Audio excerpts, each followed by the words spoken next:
Hola Sudamérica, somos Nico Martínez y Omar Beretta, y juntos hacemos Puto el que lee, un podcast del colectivo Cuarto Mundo.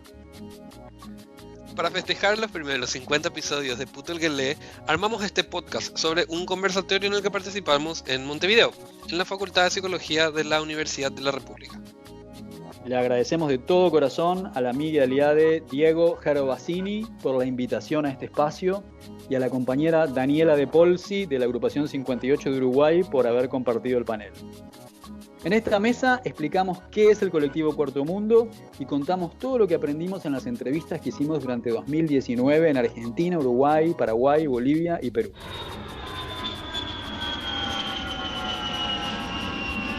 Nos fuimos a todos estos lugares para pensar en conversación con voces disidentes. Un factor en común de los interlocutores es justamente esta desconfianza que se genera a la producción de saberes de la heteronormatividad. Nos invitaron a entrar en espacios de producción de conocimientos diversos, limpios, entre comillas, de academia binaria blanca. Algunos con cierta estructura, otros más fluidos, pero todos muy radicalmente plurales. De todo eso hablamos en este podcast. Además de activismo y pensamiento disidente en Sudamérica, también alertamos sobre la utilización que se hace de Paraguay como laboratorio de la avanzada neofascista que afecta directamente los derechos humanos, la democracia y la diversidad en nuestra región. En este conversatorio, por ejemplo, nos damos cuenta de cómo se mantiene vigente esto que siempre dice Leonor Silvestri sobre la necesidad de crear otros deseos y de resistir a esos modelos de asimilación heteroregulados. Les invitamos a pensar un mundo sin Estado, sin familia, sin propiedad privada y a estallar en una multiplicidad de relaciones anti-heteronormativas. Pasamos la palabra al compañero Diego Gervasini, que lo disfruten. Bueno, bienvenidos y bienvenidas a la jornada preparatoria de la Marcha de la Diversidad, celebrando los 20 años de estudio de género, sexualidad y salud reproductiva en la Facultad de Psicología. En este momento estamos en la tercera actividad, que es la Mesa Activismo y Pensamiento Disidente en Sudamérica. Tenemos aquí a Omar Beretta y Nicolás Martínez, que van a presentar Radicalmente Plurales, la experiencia del colectivo Cuarto Mundo y su podcast de Puto el que lee, y con mi invitada de Agrupación 58, a Daniela Del Pozzi. Le doy el paso a Omar. Buenas tardes, estamos muy contentes de estar hoy en la universidad, en esta jornada, de poder participar de las actividades de la Semana de la Diversidad en Montevideo. Estamos también muy felices de poder compartir con ustedes esta experiencia que es el colectivo Cuarto Mundo. Somos una plataforma de desarrollo y de difusión de contenidos sobre formas de expresar nuestra identidad sudamericana no heteroconforme y lo hacemos con perspectiva feminista e interseccional.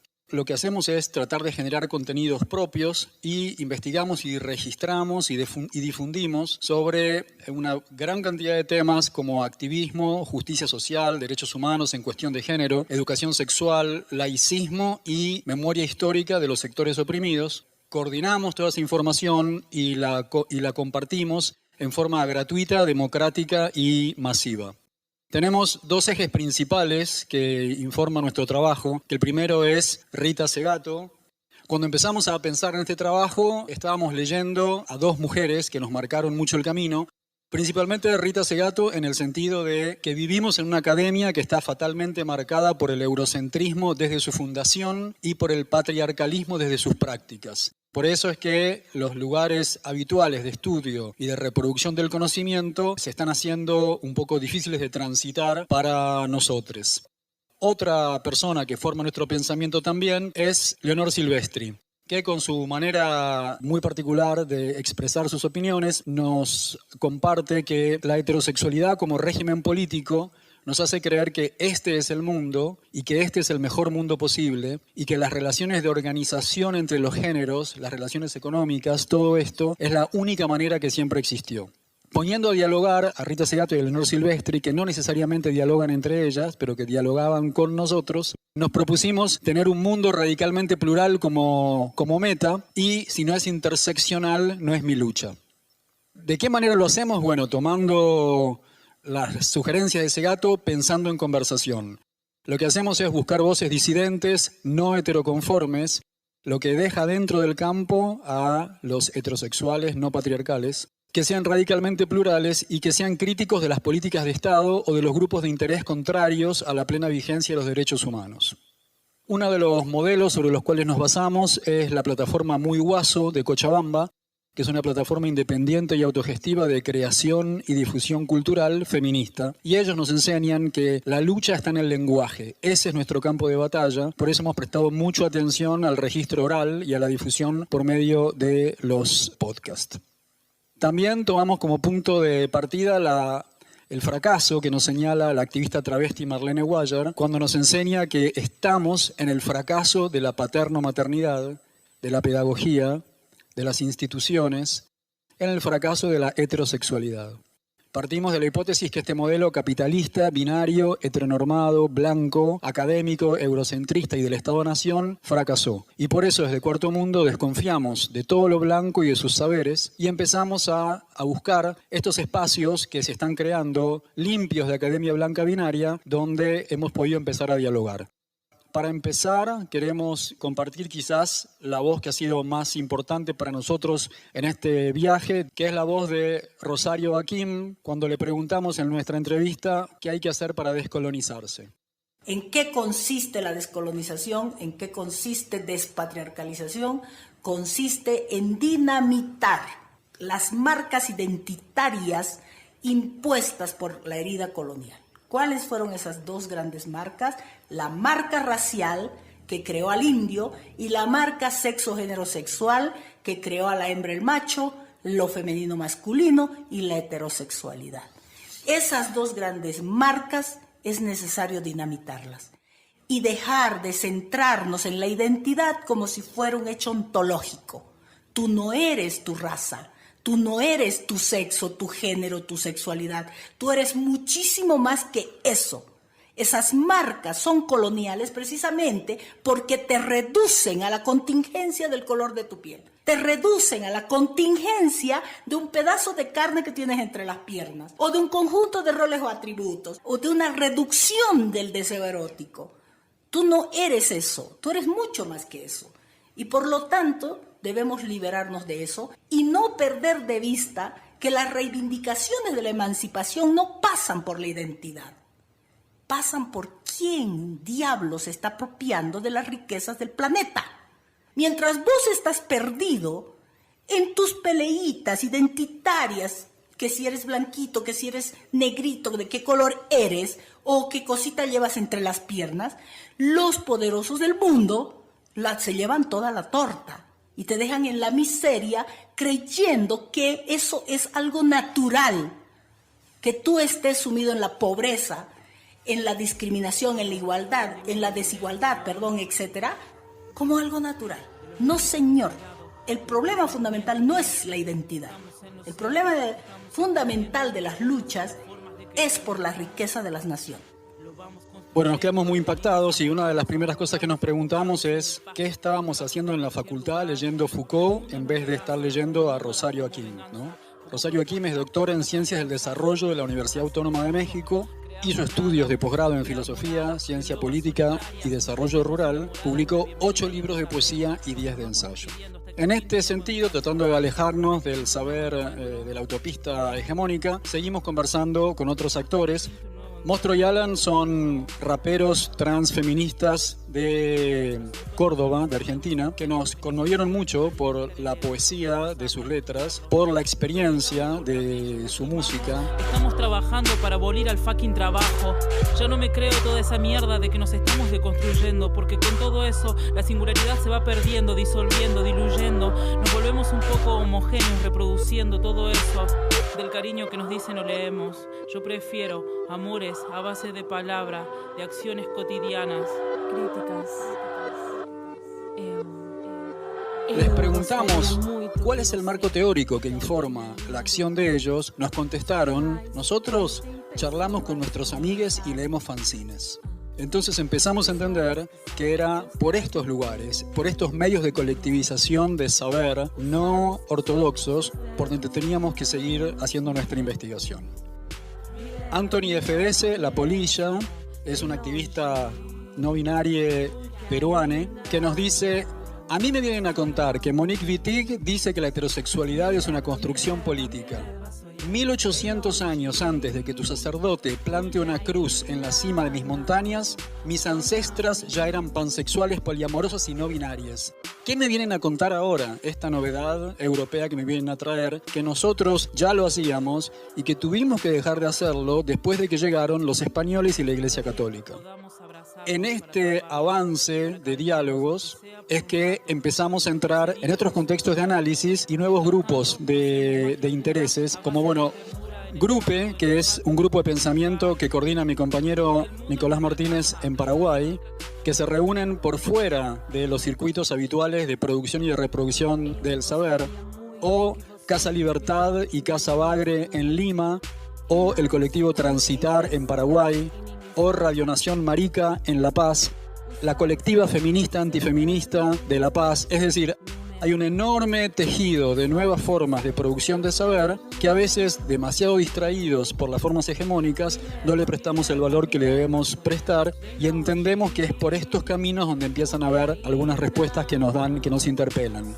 Otros ejemplos de estos lugares que pueden ser también considerados seguros, algunos excluyentes de quienes no integran esos colectivos, como este encuentro de activismos gordes de Abya Yala y la diáspora africana, para reflexionar sobre esos propios contenidos, o una interpelación respecto de que no queremos que nadie que no seamos nosotros hable sobre nosotros, ni nadie que no conozca nuestras vivencias, opine y nos meta en manuales o en textos académicos.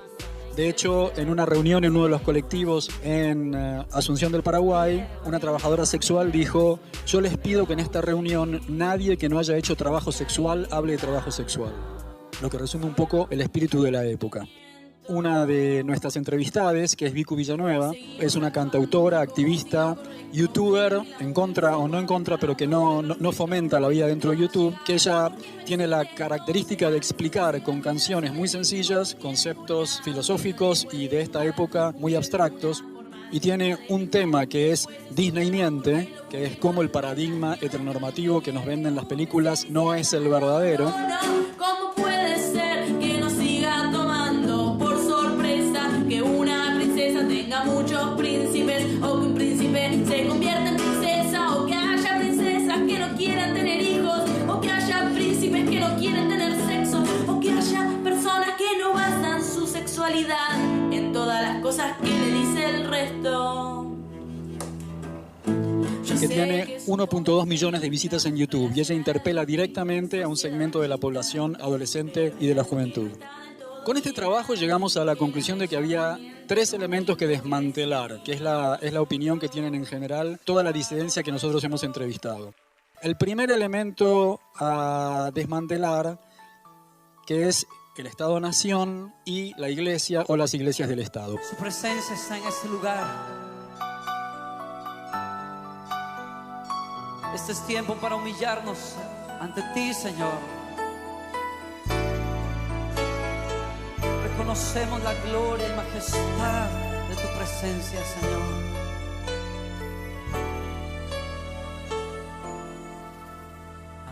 ¿Qué es lo que hace el Estado? El Estado estructura la explotación de las fuerzas de trabajo en beneficio de una sola clase. Creo que tenemos consenso entre todos nuestros entrevistados en ese sentido. Raúl El Chato Prada es un filósofo y sociólogo, miembro de La Comuna, que es el colectivo vinculado a movimientos sociales antisistémicos y a los movimientos descolonizadores de las naciones y pueblos indígenas de Bolivia. Él es ex constituyente de la Asamblea Constituyente de la Refundación del Estado Plurinacional de Bolivia y ex viceministro del primer gobierno de Evo Morales, con más de 10 libros publicados de ensayos. Él nos dice: ya no quiero enseñar a la gente que busca títulos. Él ya no está más en los circuitos formales de enseñanza universitarios, a pesar de todas sus calificaciones. Y lo que el Chato Prada nos dice respecto al Estado es, sin ambajes, el Estado-Nación es colonial. Esto es algo que va desmontando las posibilidades de poder avanzar en la conquista de derechos dentro de una estructura que reproduce un mecanismo de poder que es esencialmente colonial. Silvia Federici, que estuvo la semana pasada en Asunción dando conversaciones, y ella define al Estado-Nación como agencia burguesa ineficaz y parcializada que está en guerra contra las mujeres.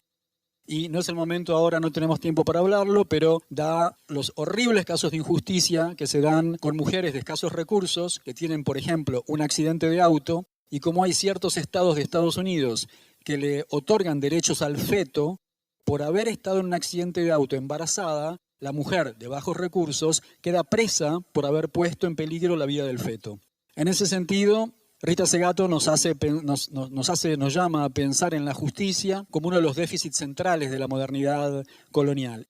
Y en nuestras entrevistas hemos visto también que hay dos ámbitos, que es el de la justicia y el de la salud, que toda la disidencia está abandonando por considerarlas lentos, burocráticos, desactualizados, costosos de acceder. Y, por ejemplo, respecto a cuestiones de justicia, la disidencia prefiere hacer la denuncia en redes y no ir a la justicia o a la policía. O, por ejemplo, incluso en el caso de aborto no punible en Argentina, la disidencia prefiere llamar a las socorristas y no tener que atravesar el trauma de tener que ir a la justicia, a un hospital público, con el riesgo de que una enfermera alerte a la iglesia sobre esto, que vengan los antiderechos y que empiecen a ponerle medidas para que no pueda cursar su aborto.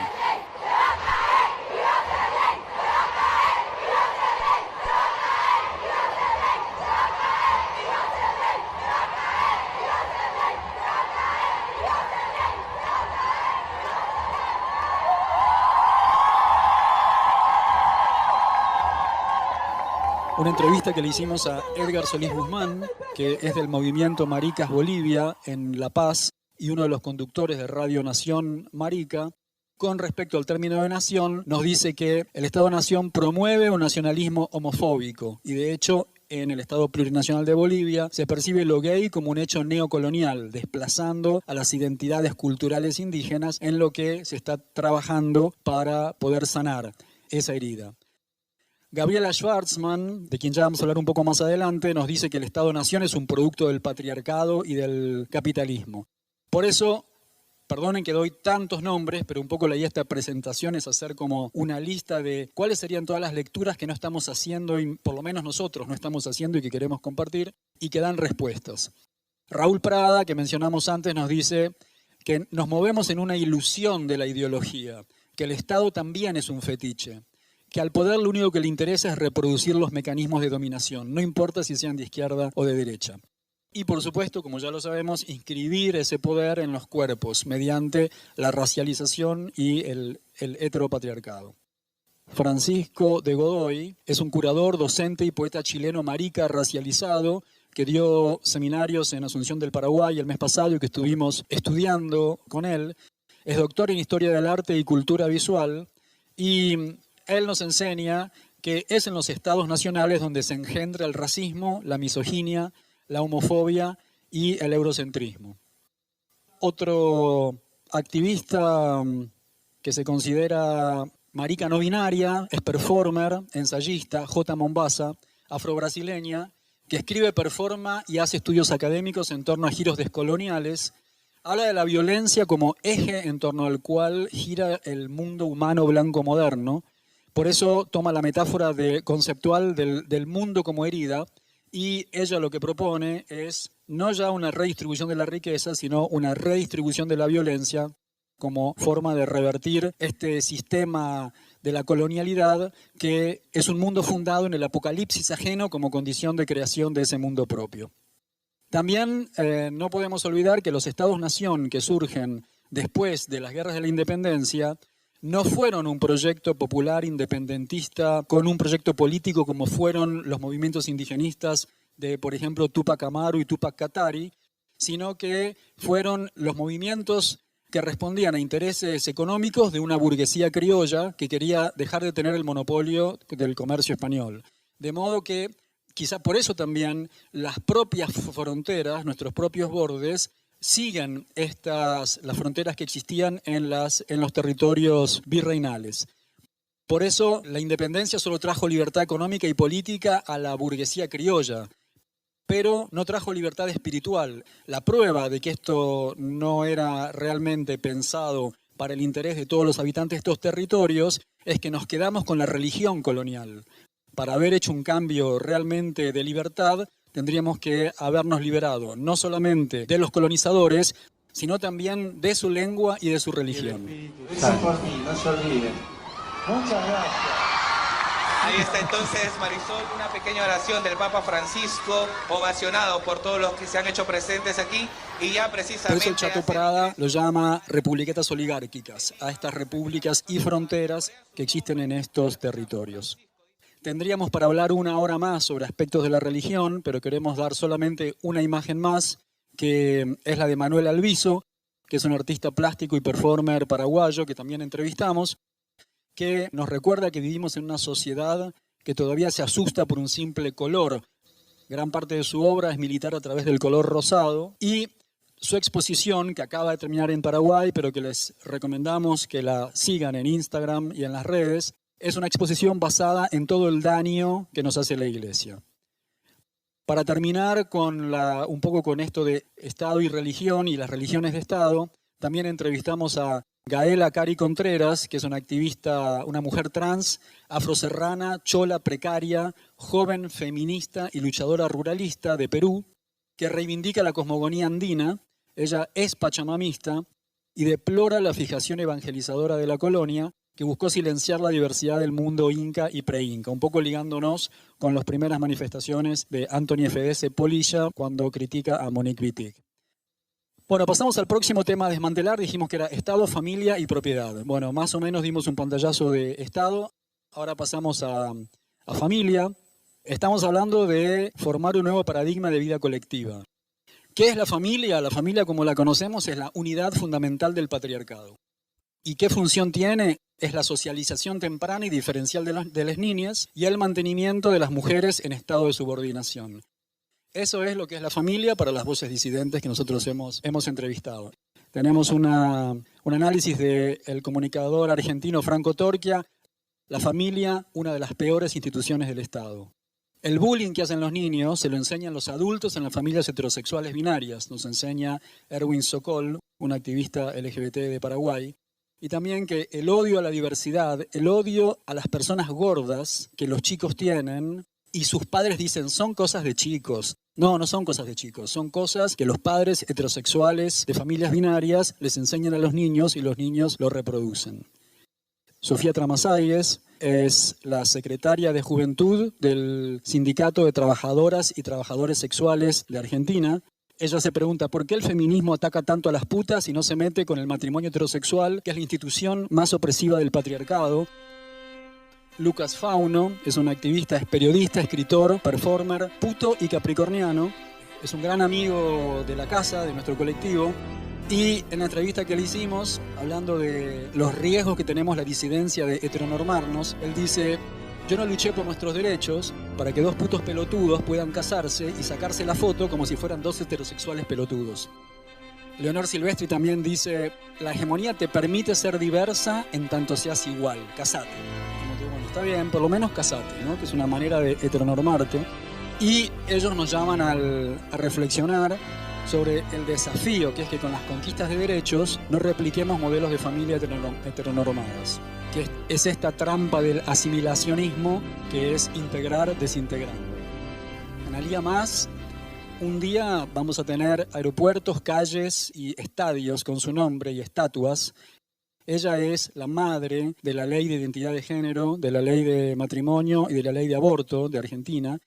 Es la secretaria de Género y Laicismo de la Federación Argentina LGBT. La encontrás a las 4 de la mañana sacando travestis de la cárcel en las marchas.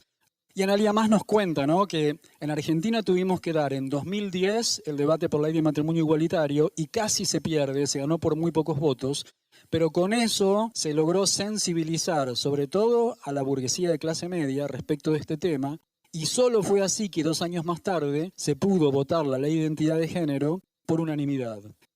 Entonces tuvimos que dar primero el caramelo del casamiento, ¿no?, para poder después conseguir la que era la ley más importante de todas, que es la ley de identidad de género, porque las compañeras se nos estaban muriendo, se nos siguen muriendo, pero estaban muriendo todos los días sin poder ir a un hospital usando su verdadero nombre. Estuvimos con Gabriela Wiener en Perú, en Lima, en un evento en Casa Libertad, que es un espacio a seguir con atención.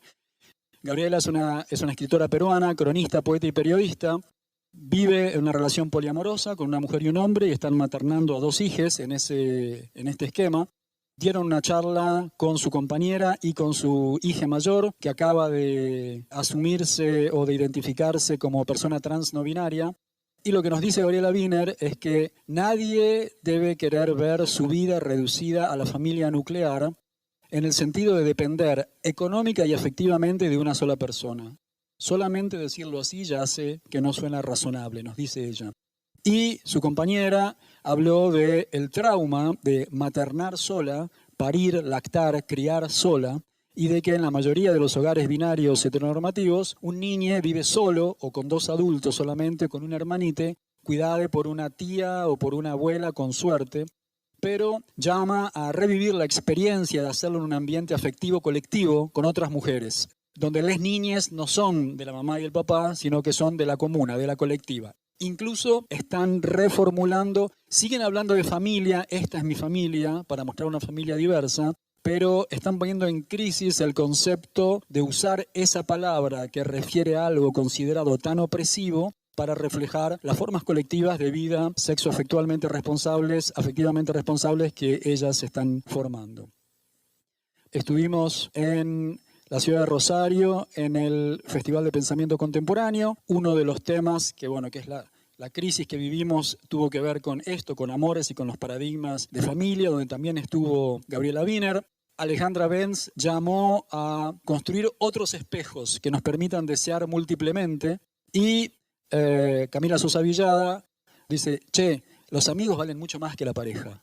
Y es importante decirlo, consistente con nuestra entrevistada Ana Luz Vallejos, que es una lesbiana, poeta, escritora, activista por el medio ambiente y por el aborto en Argentina, también nos dice, las amigas son más importantes que las parejas, ¿no? Entonces esto de reformular este rol que tenemos. La ciencia dura respecto de esto nos lo aporta Leonor Silvestri, que ella invita a poner en riesgo el relato autobiográfico, y esto dicho en la Facultad de Psicología es algo bastante especial, pero a poner en riesgo el relato autobiográfico, dejar de ser sujetos, paradoja de la subjetividad torcida. Y aquí nosotros metemos, no queremos mencionar a Paul Preciado porque es europeo y blanco, pero por un momento me permito decir, cuando Preciado dice que la subjetividad es la cicatriz que deja el corte en la multiplicidad de lo que habíamos podido ser, y que sobre esa cicatriz se funda la familia y se lega la herencia, ¿no?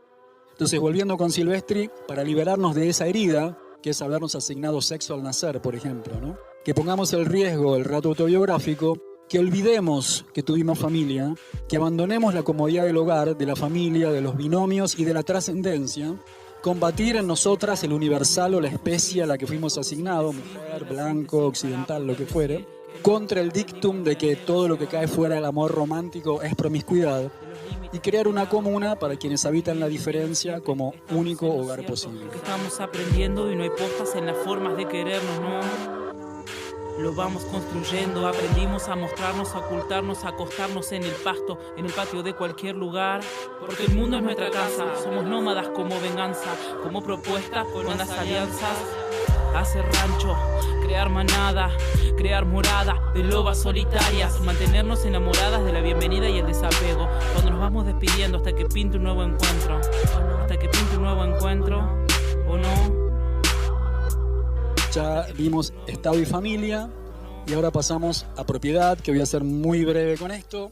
Gabriela Schwarzman es politóloga, es fundadora, expresidenta y candidata a diputada del primer partido político feminista y socialista del Paraguay, del cual se desvincula en 2015, y es parte del colectivo de solidaridad con Kurdistán en Paraguay. Tenemos una entrevista muy sustanciosa donde ella nos explica el movimiento de las milicianas de Kurdistán y cómo el capitalismo, nos enseña ella, es la economía del patriarcado. El capitalismo y el Estado-nación se engendran en el patriarcado. Y si queremos derribar el patriarcado, no debe quedar en pie ninguna relación heteronormada. Si queremos derribar el patriarcado, no debe quedar en pie la propiedad privada. Este silogismo es bastante obvio, ¿no? Leemos de las milicianas kurdas que ninguna hace pan pensando en poner una panadería, ¿no? Estos paradigmas capitalistas. Y ante el pronóstico, que es bastante obvio, de que el modelo de reproducción neofascista solo se está agravando en la región, Através do voto, você não vai mudar nada nesse país. Tá? Nada, absolutamente nada. Você só vai mudar, infelizmente, quando um dia nós partimos para uma guerra civil aqui dentro. Y fazendo un trabajo que el régimen militar no fez. Matamos 30.000. Tuvimos conversaciones con el Partido Comunista de Paraguay y de Brasil. Ellos advierten sobre el riesgo de ecocidio, el riesgo concreto de extinción de la humanidad, que estamos frente a una crisis de absolutamente todos los valores. Y para cerrar el tema de propiedad con el Chato Prada, que nos recuerda que no hay acumulación. Hay una ilusión de que estamos en un periodo de acumulación capitalista, pero que no hay acumulación. Lo único que hay es huella ecológica y que ese balance siempre da negativo. Audre Lorde, que es del feminismo negro, que ha sido citada por muchas de las fuentes disidentes que hemos entrevistado. Bueno, ¿cómo hacemos esto, no? ¿Cómo hacemos para terminar con el Estado-Nación? ¿Cómo hacemos para terminar con la familia? ¿Y cómo hacemos para sacudirnos encima de la propiedad privada? Aparentemente hay consenso en este dicho de Audre Lorde de que las armas del amo no desmantelarán la casa del amo. Es decir, que no va a ser con los mismos métodos de violencia heteropatriarcal. Mostro y Alan, los raperos transfeministas a quienes referimos antes, nos cuentan que cuando empezaron a rapear no les salía la riña de gallos típica del freestyling de los varones raperos, porque no era inherente a ellos esa violencia que existe en esa práctica. J. Mombasa también nos dice que nuestras cuerpas no pueden performar ciertas formas de violencia, que es violencia hegemónica de la heterosexualidad cisgénero. Por eso es que ella nos llama a esta redistribución de la violencia y que parece que por donde va esta posibilidad es mediante la desobediencia de género y ser anticoloniales.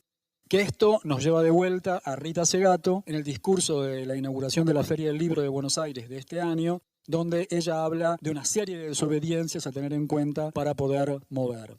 Mónica Tarducci, la antropóloga argentina, nos habla de una posibilidad de un nosotras sin fronteras, como debe ser todo movimiento emancipatorio. Las amigas de Muy Guaso Cochabamba nos dicen a través de la solidaridad y de la cooperatividad. Rosario Akim, que es a quien escuchamos el audio en un principio, nos llama a volvernos queer. Y nos encanta que este término ya en Bolivia y en Perú no se escribe más en inglés. Escriben C-U-I-R e incluso en Bolivia lo escriben con K. Volvernos queer. Ya no más en el idioma del amo, como resistencia a la colonialidad y al machismo histórico. Raúl Prada también nos dice que nos llama a articular un anticapitalismo ecologista de cuño indígena, dejar de lado el Estado y las fronteras y pensar en una confederación de naciones al modelo de Kurdistán que dialoga con los zapatistas y con los mapuches. Y Chato Prada también nos mandó a leer como deberes a Silvia Rivera Cusicanqui, que es una socióloga y activista de origen aymara, que es una de las referentes del pensamiento subalterno de Bolivia, que nos dice muy claramente: lo decolonial es una moda, lo postcolonial es un deseo.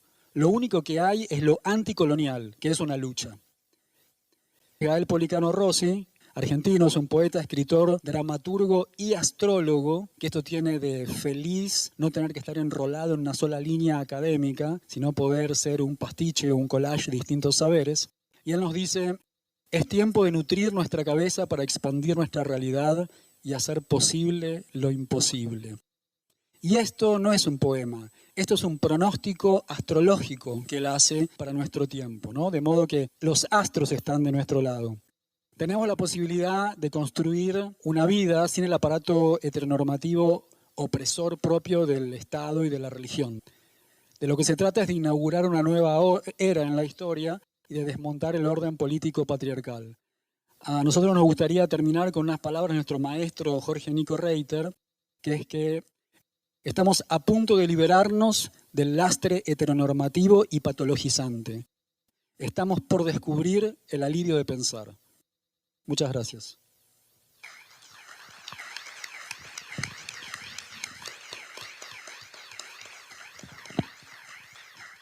Buenas tardes, mi nombre es Nicolás Martínez. Yo tengo 28 años. Yo nací en 1991. Este año fue muy particular en Paraguay porque en 1991 se reglamentó y se legalizó el divorcio. Cuando yo me enteré de este año, de esta fecha, me quedé pensando, o sea que existió una época donde la gente no se podía divorciar. Existió una época donde uno no podía cortar ese vínculo gestado romántico por la iglesia, por el Estado. O sea, tipo, me quedé pensando, qué demencia, ¿verdad? Y a partir de eso empecé a investigar y me di cuenta que en Uruguay uno se puede divorciar a partir de 1914. Estamos hablando de más de 70 años de distancia. Entonces ahí me quedé pensando muchísimo sobre lo cerca que está Paraguay de Uruguay, pero la distancia política que tenemos entre una nación y otra. Mi intención en este momento, en esta charla, es comentar sobre una teoría que tenemos algunos activistas en Paraguay, que es sobre cómo Paraguay es un laboratorio de políticas públicas de la avanzada neofascista de toda la región. Y cómo esto se va diseminando por la región, por el continente. Para esto, quiero comentar un poquito del contexto más o menos regional. En julio del 2019, ahora hace poquito, Mike Pompeo, que es el secretario de Estado de Estados Unidos, decidió organizar dentro de la Secretaría de Estado de Estados Unidos un consejo cuya función iba a ser reconceptualizar la definición de derechos humanos, con la intención de eventualmente poder articular desde allí en la ONU. ¿Por qué esto es muy preocupante? Bueno, primeramente porque el secretario de Estado de una administración como la de Trump, que volvió a traer en los campos de concentración básicamente para los inmigrantes hoy, quiera reconceptualizar lo que significan los derechos humanos para que a partir de la ONU, o sea, todos sabemos que los derechos humanos, la concepción de derechos humanos en torno a esa concepción es que se empieza a legislar y las Cortes Supremas empiezan a articular y a aplicar políticas públicas en torno a estas concepciones. O sea, correr ese eje puede significar una pérdida de una cantidad de legislaciones ya concebidas, ¿no? We must, therefore, be vigilant that human rights discourse not be corrupted or hijacked or used for dubious or malignant purposes. International institutions designed and built to protect human rights have drifted from their original mission. With that as background and with all of this in mind, the time is right for an informed review of the role of human rights in American foreign policy. And I'm pleased to introduce to you today the chair of the commission, Professor Mary Ann Glendon. Y para esto le pone de cabeza de este consejo a una señora llamada Mary Ann Glendon, que es una profesora de Derecho en Harvard, reconocida por ser provida y recibió un premio de una institución que defiende los derechos del feto. Esta es la persona que se encarga que está a la cabeza de este consejo nuevo que está creando Mike Pompeo, ¿verdad? Donde ella ya declaró que el propósito de este consejo es discutir sobre principios, no sobre política. Esto representa un gran problema para todos los derechos humanos y bueno. Cuando hablamos de derechos humanos, no solamente estamos hablando de la comunidad LGBT, que bueno, eso también es algo que nosotros hacemos como que mucho hincapié con que nuestra propuesta no es necesariamente LGBT, sino que tiene que ver con todas las propuestas de mundo que no corresponden necesariamente al binomio neoliberal que es como que la propuesta hegemónica, ¿no? Últimamente está habiendo un retroceso en el sentido de que ya hay una bajada de líneas de las embajadas de Estados Unidos de dejar de desplegar la bandera del arco iris en las embajadas como normalmente se empezó a hacer después de que en el 2011 Hillary Clinton hable de que los gay rights are human rights. Ya está empezando a haber una bajada de línea que claramente esto es gradual, ¿no? También otro dato importante es que en julio también de este año, en el Consejo de Derechos Humanos de la ONU, Brasil votó con Arabia Saudita y Bahrein para dar mayor flexibilidad a los organismos estatales de las administraciones de diferentes países para combatir el casamiento forzado de niñas y la ablación genital. O sea, Brasil votó con países fundamentalistas islámicos para flexibilizar los controles internacionales que garantiza de cierta forma, de cierto nivel, una delimitación en torno a esta práctica de tortura hacia las niñas, ¿no? También votó junto con Pakistán en eliminar el concepto de derechos sexuales y reproductivos dentro de las resoluciones de la ONU. O sea, está habiendo una especie de acompañamiento de Brasil con los países fundamentalistas en el nombre de defender los valores occidentales y la preservación del cristianismo. Quantos tentam nos deixar de lado dizendo que o Estado é laico? O Estado é laico, mas nós somos cristãos. Nós somos terrivelmente cristãos.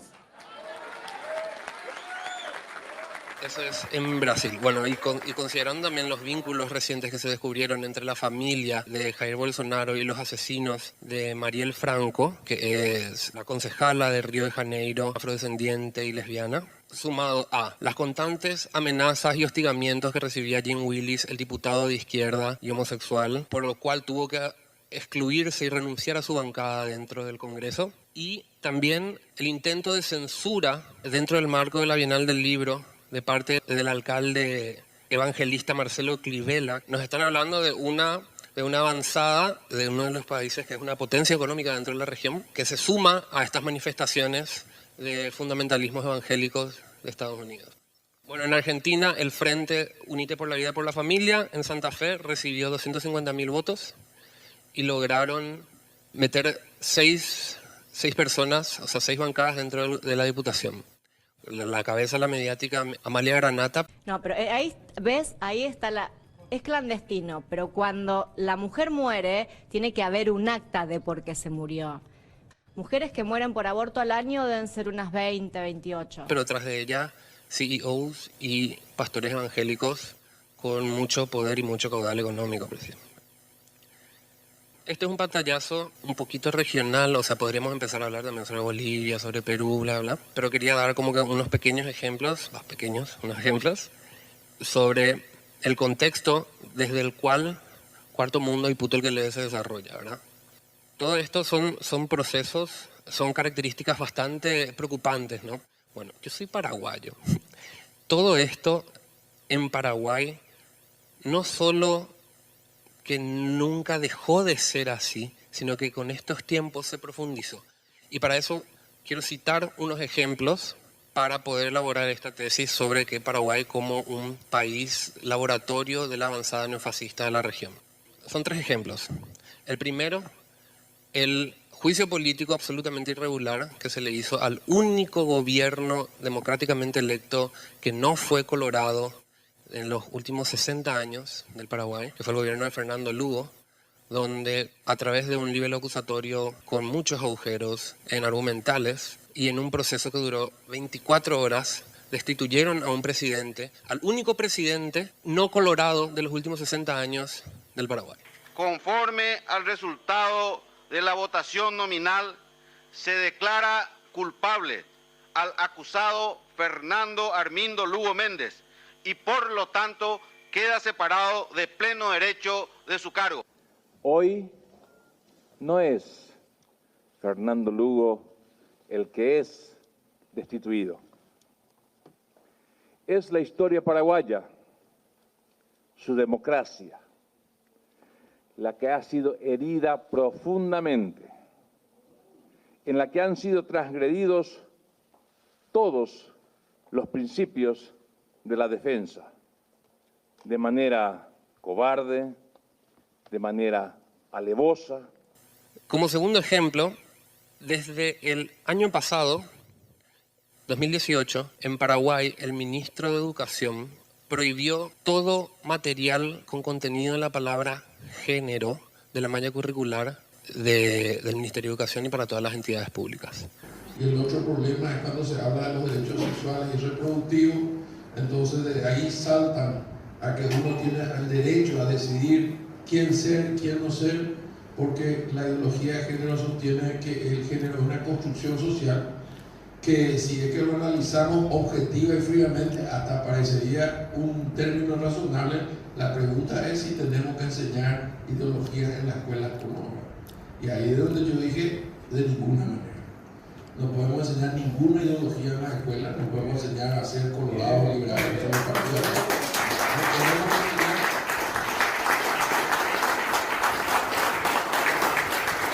Para empezarlo no había. O sea, no es que existía material sobre educación sexual integral con perspectiva de género. O sea, prohibió un fantasma.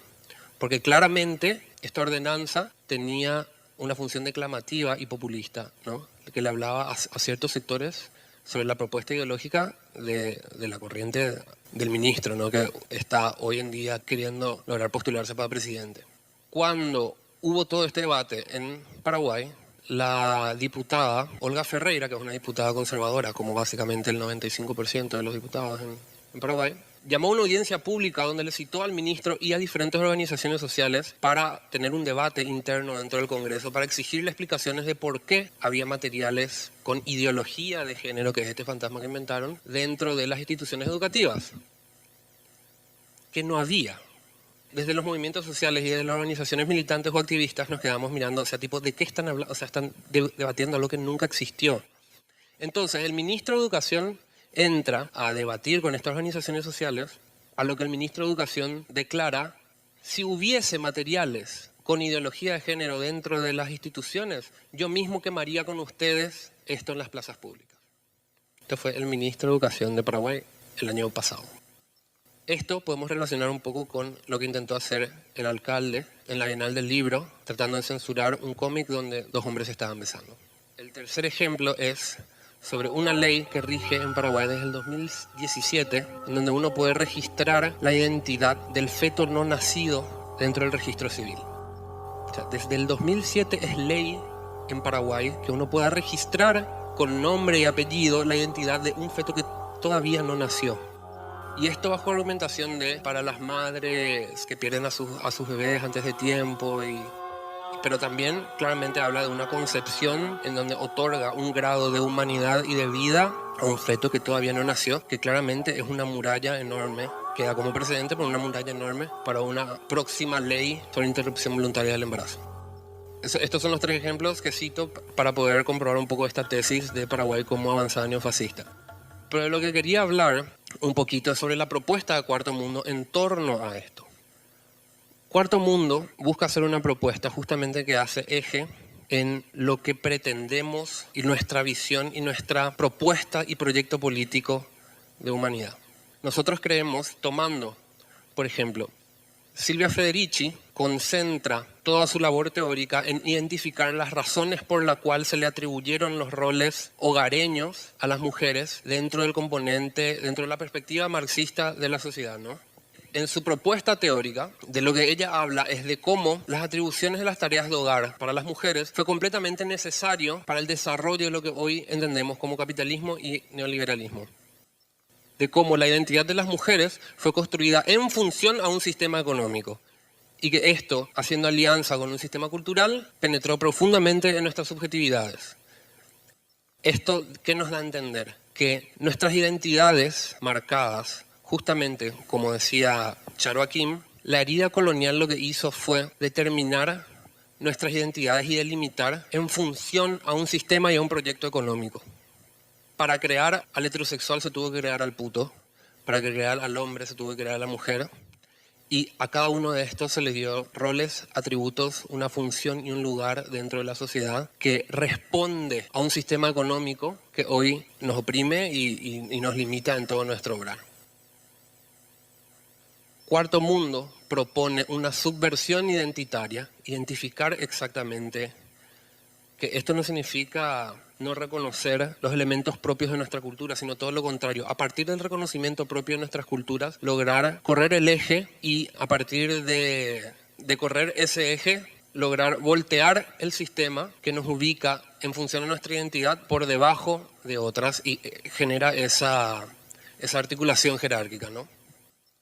Es por eso que elegimos el nombre Cuarto Mundo, porque esa es nuestra propuesta de lo que queremos ser. Ni primer mundo, ni segundo mundo, ni tercer mundo. Cuarto Mundo busca crear una nueva configuración de cómo vincularnos entre nosotros y hacer una nueva propuesta e irrumpir un poco en el escenario político, activista, cultural y poder empezar a hablar y escucharnos entre diferentes luchas. Y es por eso que nuestra propuesta recorrió un poco la región y puso en diálogo y en crisis diferentes conceptos. Y hasta el momento logramos, por ejemplo, con una de las actividades que hicimos en Asunción, una mesa redonda con diferentes activistas de diferentes luchas para poder hacer una propuesta regional integradora desde donde poder resistir a estas avanzadas neofascistas.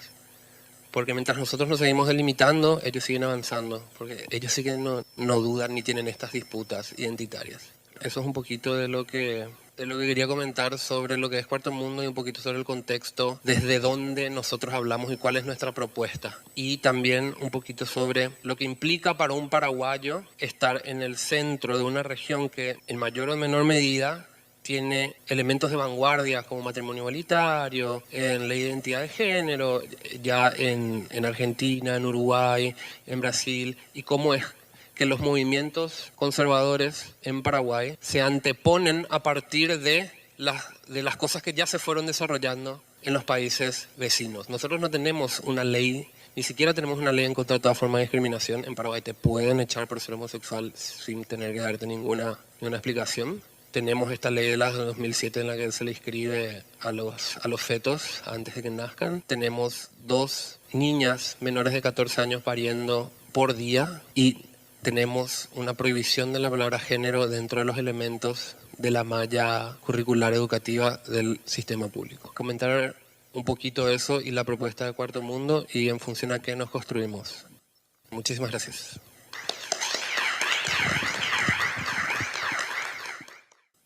Buenas tardes a todas y todos. Primero que nada queríamos agradecer la invitación a la actividad. Agradecer también y felicitar a los organizadores del simposio, que sabemos lo que implica organizar una actividad de estas características, y también saludar en este caso a los estudios de género, sexualidad y salud reproductiva de la facultad, que está cumpliendo 25 años, y a todos los que han participado durante todo este día. Yo en realidad vengo a hablar en representación de la agrupación 1958, que somos una organización social y política que tiene inserción a nivel de la Universidad de la República y también inserción a nivel del territorio. En este sentido, lo primero que queríamos hacer es un poco plantear la base desde la cual nosotros analizamos el mundo que nos rodea, analizamos la realidad que nos rodea. Nosotros nos declaramos antipatriarcales, nos declaramos antiimperialistas, nos declaramos profundamente latinoamericanistas y profundamente anticapitalistas. Y es desde esta base que nosotros analizamos todas las temáticas, incluyendo las temáticas de género, de diversidad y de sexualidad.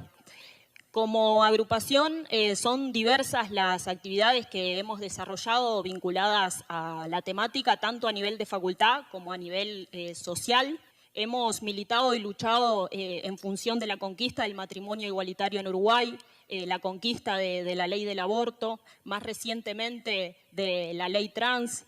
Hemos también realizado actividades a nivel de facultad, charlas de discusión y de debate que nos permita interpelarnos como estudiantes e interpelarnos como actores de cambio dentro de la sociedad. También hemos generado intervenciones en la facultad en función de poder generar sensibilidad y hemos desarrollado otras actividades con otros actores, como por ejemplo es el caso de los compañeros del coro de hombres gays en el Uruguay.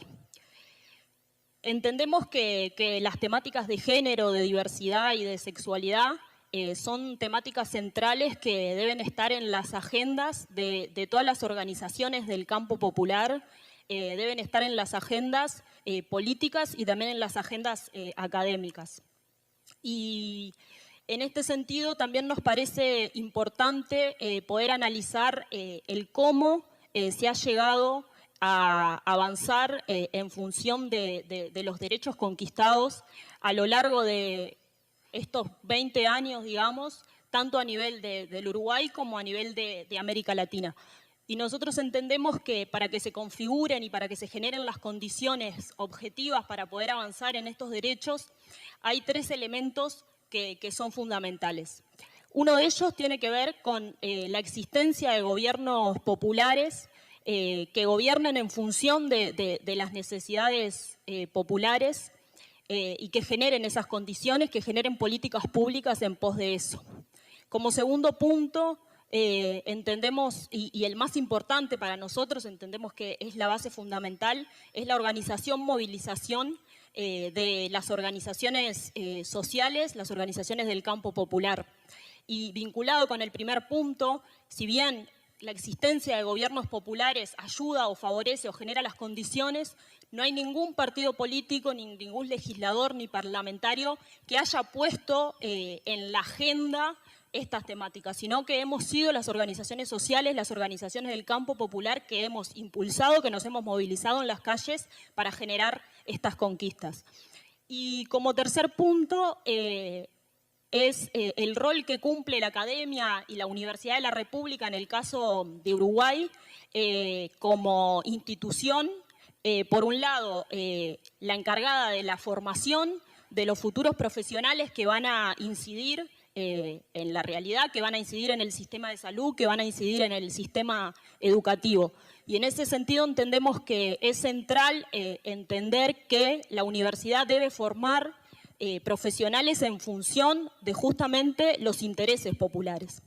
Y por otro lado, está el rol que cumple la universidad desde la investigación y desde la construcción del conocimiento estratégico y desde la construcción del pensamiento.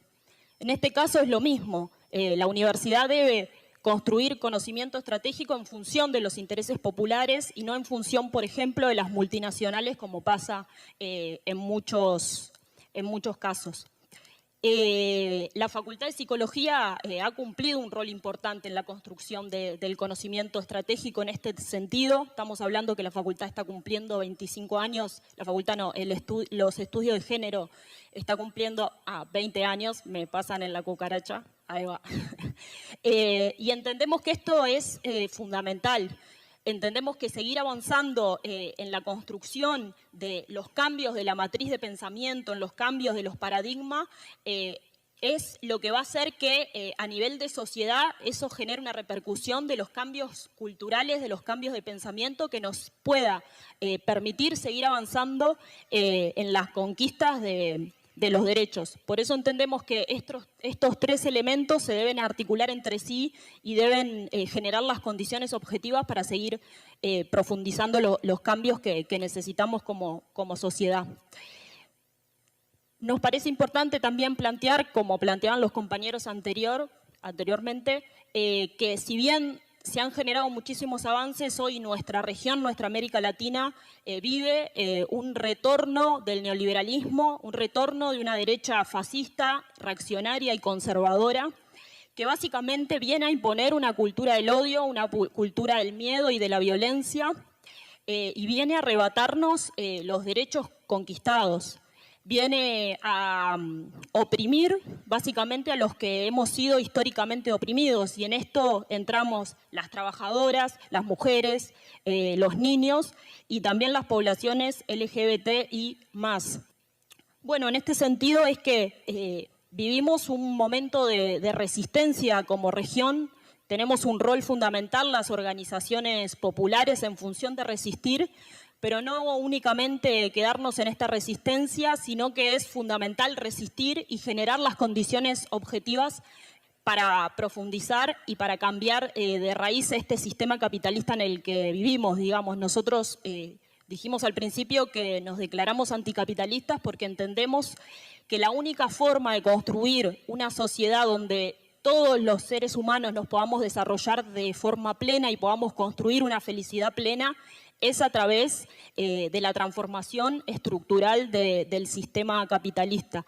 Y en ese sentido, las organizaciones del campo popular tenemos hoy ese desafío de construir un bloque social y político que nos permita avanzar hacia esa sociedad que soñamos.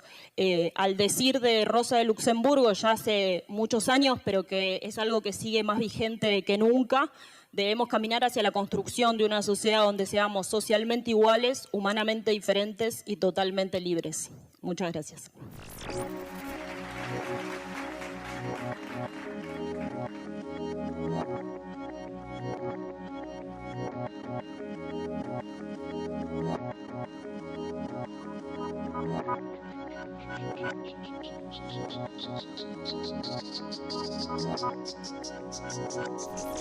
Vamos a terminar. Somos Nico Martínez y Omar Beretta, y este es un podcast del colectivo Cuarto Mundo. Seguinos en Facebook y Twitter, @putoelquelee108. Y en Instagram, @censurado108. La cortina musical de nuestro programa es el tema Zona Roja de Mnesis. Agradecemos especialmente a Octavio Linares, responsable de nuestra tecnología en sonido. A Nico Granada y al equipo del Surtidor por la edición. Para toda Sudamérica, educación sexual integral y laica. Hasta la próxima.